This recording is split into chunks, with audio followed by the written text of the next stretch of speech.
Baik, kami dari kelompok 1 dari kelas 1C Pendidikan Budaya Anti Korupsi yang ingin menampilkan video tentang contoh usaha dalam menentang atau mencegah upaya korupsi, yang mana beranggotakan saya sendiri Lailatul Masyarah dengan akhiran NIM 392 sebagai mahasiswa C. Saya Rahma Alia dengan akhiran NIM 405 sebagai mahasiswa B. Saya Daviadi Putri dengan akhiran NIM 391 sebagai mahasiswa A. Saya Nora Fazira dengan akhiran NIM 399 sebagai penyuluh B. Saya Zakia Hilmi dengan akhiran NIM 415 sebagai penyuluh A. Saya Anissa Dwi Lami dengan akhiran NIM 376 sebagai penyuluh C. Baik, sekian perkenalan dari kami. Selamat menyaksikan. Suatu ketika Universitas Kesehatan bersama didatangi oleh tamu kehormatan, yaitu tim penyuluh anti korupsi muda pertama. Kegiatan ini dilakukan karena maraknya terjadi kasus korupsi di Indonesia. Mahasiswa sebagai agent of change diharapkan dapat memberikan kontribusi dalam mencegah dan berusaha menghentikan korupsi yang dinilai hampir menjadi hal yang wajar. Keluarga besar Universitas Kesehatan bersama menyambut baik maksud dan kehadiran tim penyuluh anti korupsi muda pertama ini. Assalamualaikum warahmatullahi wabarakatuh. Waalaikumsalam warahmatullahi wabarakatuh. Selamat pagi adik-adik semua. Apakah masih semangat? Masih pagi Kak, masih Kak. Oke. Nah, sebelumnya ada yang udah kenal dengan kakak? Belum. Seperti kata orang, tak kenal maka tak cinta. Maka izinkan kakak terlebih dahulu untuk memperkenalkan diri ya adik-adik. Di sini dengan kakak sendiri yaitu Zakia Hilmi dan teman kakak yang pertama ada Nora Fazira dan yang kedua ada Anissa Dwi Ilhami. Adapun kakak bersama rekan-rekan kakak di sini adalah sebagai utusan dari tim penyuluhan anti korupsi pertama. Nah, adik-adik di sini kakak bersama rekan-rekan kakak akan melakukan penyuluhan terkait apa itu korupsi dan bagaimana contoh-contoh usaha dalam menentang atau mencegah terjadinya korupsi itu sendiri. Nah, adik-adik mungkin kata korupsi ini sudah tidak jarang lagi terdengar di telinga kita ya. Di sini sebelum kakak ingin menyampaikan materi, kakak ingin bertanya terlebih dahulu, bagaimana tanggapan adik-adik terhadap pengertian korupsi itu sendiri? Apakah ada yang bagus? Apakah ada yang mau memberikan tanggapan? Persilahkan. Menurut saya korupsi itu penyelewengan uang atau kekuasaan, Kak. Ya, bagus sekali. Nah, memang benar korupsi itu memang penyelewengan terhadap uang atau kekuasaan. Apakah ada dari adik-adik yang ingin memberikan tanggapan lain? Dipersilahkan. Baik Kak, terima kasih sebelumnya Kak. Korupsi menurut saya, korupsi itu ialah suatu bentuk ketidakjujuran atau tindak pidana yang dilakukan oleh seseorang atau sekelompok organisasi untuk mencapai kepentingan pribadi atau sekelompok organisasi tersebut. Oke, keren ya jawabannya. Tampaknya adik-adik sangat bersemangat pada pagi hari ini. Nah, maka dari itu kakak ingin mendengar kembali nih bagian dari barisan di sini. Ya, Ada, silakan Dek. Saya cuma menambahkan Kak, jawaban dari teman-teman tadi emang sudah benar, sudah lengkap. Tapi saya hanya menambahkan yaitu korupsi itu penyalahgunaan kekuasaan secara pribadi yang tidak sah. Biasanya itu meliputi penyuapan, penggelapan dana dan sebagai sejenisnya Kak. Oke. Nah, di sini sudah dapat kakak simpulkan ya, adik-adik udah tahu apa itu pengertian korupsi. Itu penyelewengan jabatan atau kekuasaan dan hal-hal lainnya oleh suatu individu ataupun kelompok yang digunakan untuk kepentingan pribadi atau kelompok itu sendiri, yang mana nanti dampaknya akan membawakan dampak negatif pada masyarakat atau sekelompok orang yang luas. Nah, untuk selanjutnya materi korupsi ini akan dilanjutkan oleh rekan kakak Nora Fazira. Maka mari sama-sama kita dengarkan pemaparan materi lanjutan tentang korupsi ini oleh Nora. Pada Kak Naura dipersilahkan. Baiklah, terima kasih sebelumnya kepada rekan saya, Kak Zindria, yang telah mengizinkan saya untuk berdiri di sini untuk melanjutkan materi dari Kakak Zakia tadi, yaitu mengenai korupsi. Nah, siapa saja sih yang terlibat di dalam kasus korupsi tersebut? Nah, ada harus tahu siapa saja yang terlibat di dalam kasus korupsi ini. Nah, yang pertama itu ada dari swasta. Nah, swasta ini maksudnya di sini yaitu swasta menduduki peringkat yang pertama instansi yang terbanyak menjadi terkasar kasus korupsi yang ditangani oleh KPK. Nah, yang kedua itu ada pejabat pelaksana eselon, yaitu maksudnya pejabat pelaksana eselon ini yaitu dari eselon 1 sampai eselon 4 yang menjadi profesi yang terbanyak menyumbang kasus korupsi menurut KPK. Adapun yang ketiga yaitu ada perangkat ketiga yang dipegang oleh lembaga legislatif, di mana lembaga legislatif ini yaitu meliputi Dewan Perwakilan Rakyat, Dewan Perwakilan Rakyat Daerah, dan juga KPK sudah mengungkapkan bahwa hingga pertengahan tahun ini sejumlah 344 anggota legislatif itu telah menjadi pelaku korupsi yang ada di Indonesia. Nah, yang selanjutnya itu ada gubernur, wakil bupati, wakil wali kota, bupati. Nah, yang selanjutnya itu ada hakim, yaitu profesi hakim ini tidak terlepas dari jeratan tindak pidana korupsi juga, yang yaitu KPK pernah mencatat. Nah, yang selanjutnya itu ada pengacara, pengacara ini ada juga berdasarkan catatan Lembaga Anti Korupsi Indonesia, ada juga totalnya itu ada 18 orang pengacara yang pernah menjadi tersangka tindak pidana korupsi di Indonesia. Baik, yang kelima itu ada hakim. Nah, profesi hakim ini di Indonesia tak lepas juga dari jeratan tindak pidana korupsi, dan KPK pernah mencatatnya bahwa sebanyak 31 hakim telah menjadi tersangka kasus tindak pidana korupsi ini dengan korupsi dugaannya sepanjang 2004 hingga pertengahan 2023 kemarin. Nah, yang selanjutnya itu ada pengacara.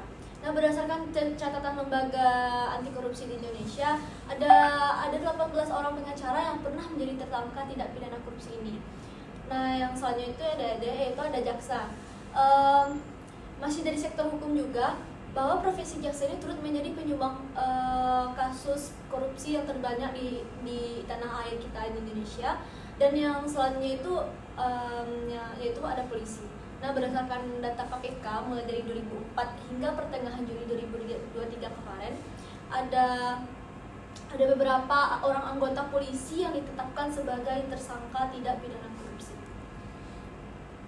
Baiklah, apa saja sih contoh kasus korupsi di Indonesia yang pernah terjadi? Yaitu pada kasus penyerobotan lahan negara untuk kelapa sawit, di mana kasus ini dengan catatan kerugian negara terbesar terjadi di sektor kehutanan. Nah, pada kasus ini penyerobotan lahan negara untuk perkebunan kelapa sawit yaitu seluas 37.095 hektar di Kabupaten Indragiri Pulau Riau. Nah, lahan tersebut digarap tanpa izin oleh Grup Huta Palma sepanjang 2003 sampai 2022 kemarin, yaitu kerugian negara dalam kasus ini mencapai 104,1 triliun.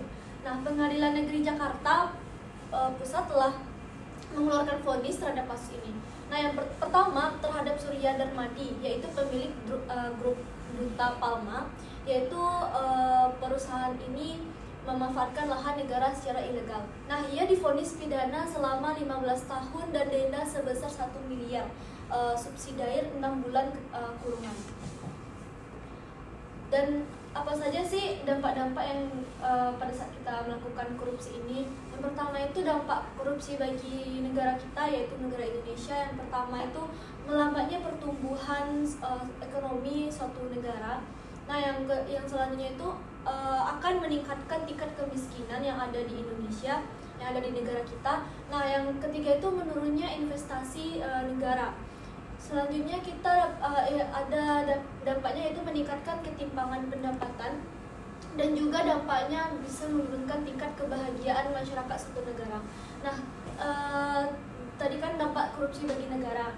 Jadi ada juga dampak korupsi bagi ekonomi negara. Yang pertama itu adanya penurunan produktivitas suatu negara, dan juga lesunya pertumbuhan ekonomi dan investasi, dan rendahnya kualitas barang dan jasa bagi publik, dan juga dampaknya di sini yaitu untuk menurunkan pendapatan dan juga untuk menurunkan pendapatan sektor pajak, dan juga dampak yang terakhir yaitu hutang negara semakin banyak dan semakin meningkat di negara kita ini.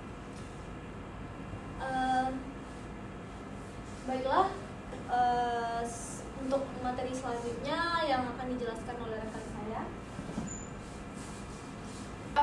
Perhatikan kembali ya. Sekarang kakak akan menjelaskan contoh-contoh berbagai usaha mencegah dan menentang korupsi. Yang pertama yaitu melakukan tindakan preventif. Yang maksud tindakan preventif ini adalah langkah cerdas untuk mencegah masalah sebelum terjadi. Contoh tindakan preventif ini dalam berbagai bidang yang posisi kakak sekarang yaitu bidang kesehatan.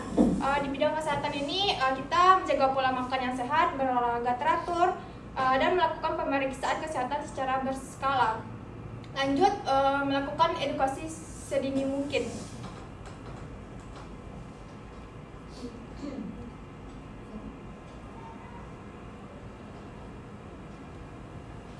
Lanjut, melakukan edukasi sedini mungkin. Menanamkan nilai anti korupsi dimulai dari pendidikan anak usia dini dan dengan menanamkan nilai-nilai interaksi, kejujuran, dan keadilan. Berikutnya yaitu pengembalian uang negara dan melakukan pengawasan melekat, mensosialisasi penyuluhan anti korupsi, dan memperbaiki sistem pengawasan. Maksud memperbaiki sistem pengawasan ini adalah upaya yang berkelanjutan untuk perlu dilakukan oleh semua pihak. Dengan sistem pengawasan yang baik diharapkan dapat membantu mewujudkan pemerintah yang bersih dan akuntabel. Contoh dari perbaikan sistem pengawasan ini, contoh nyatanya di Indonesia, salah satunya upaya pemerintah Indonesia dalam mempermudah sistem perizinan adalah dengan meluncurkan online single submission, yaitu disingkat sebagai OSS. OSS ini merupakan sistem perizinan perusahaan berinteraksi secara elektronik yang memungkinkan pelaku usaha untuk mengurus semua izin yang diperlukan melalui satu portal online. Baik, itu mungkin yang kakak bisa jelaskan. Kakak kembalikan ke teman kakak tadi.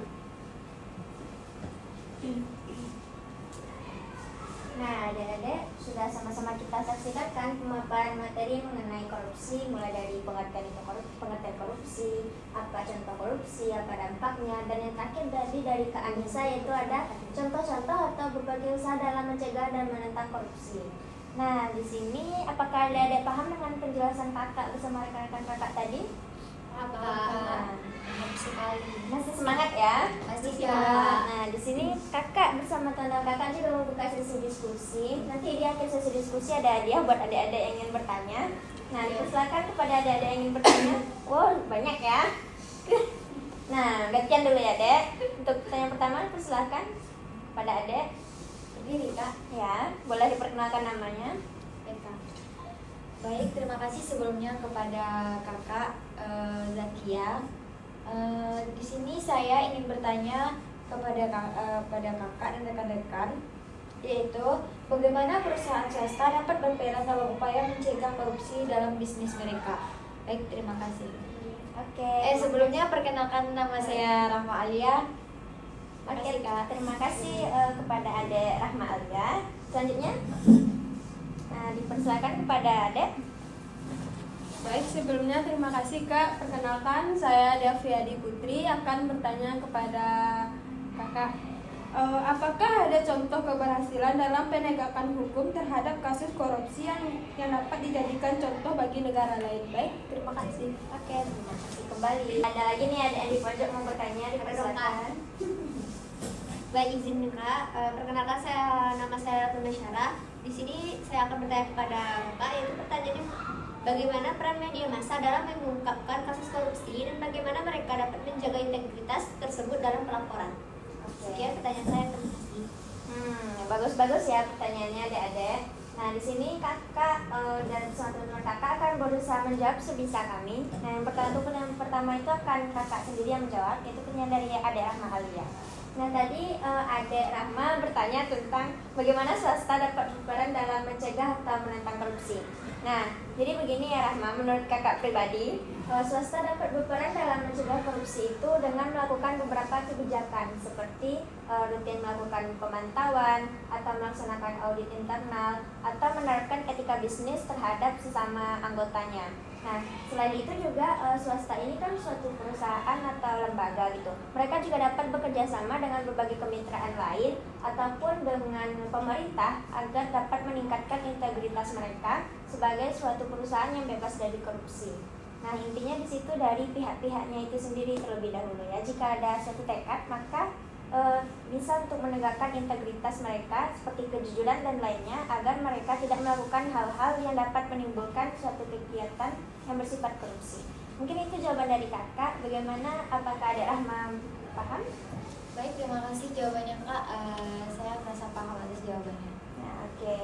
Untuk pertanyaan kedua dari Adik Dea tadi ya, apakah ada kakak yang bisa menjawab? Nah, langsung pada kakak Nara dipersilakan. Baiklah, di sini kakak akan mencoba menjawab pertanyaan dari adik Dea. Di mana pertanyaan adik Dea tadi yaitu apakah ada contoh keberhasilan dalam penegakan hukum terhadap kasus korupsi yang dapat dijadikan contoh bagi negara lain. Nah di sini kakak akan berusaha menjawabnya, yaitu tentu saja ada beberapa contoh keberhasilan yang dalam penegakan hukum itu terhadap kasus korupsi yang dapat dijadikan contoh bagi negara lain. Di mana saja, misalnya di Indonesia ini ada operasi tangkap tangan namanya, yaitu operasi tangkap tangan. Yaitu operasi tangkap tangan ini telah berhasil menangkap para pejabat-pejabat tinggi yang melakukan korupsi yang dilakukannya di negara kita, yaitu di Indonesia ini. Dan juga Indonesia juga berupaya untuk selalu menegakkan hukum secara tegas dan adil dan juga transparan. Nah, di negara lain ada juga, yaitu upaya Singapura dalam memperkuat lembaga anti korupsinya, yaitu dan juga Singapura ini juga memastikan bahwa proses peradilannya tersebut adil dan juga transparan.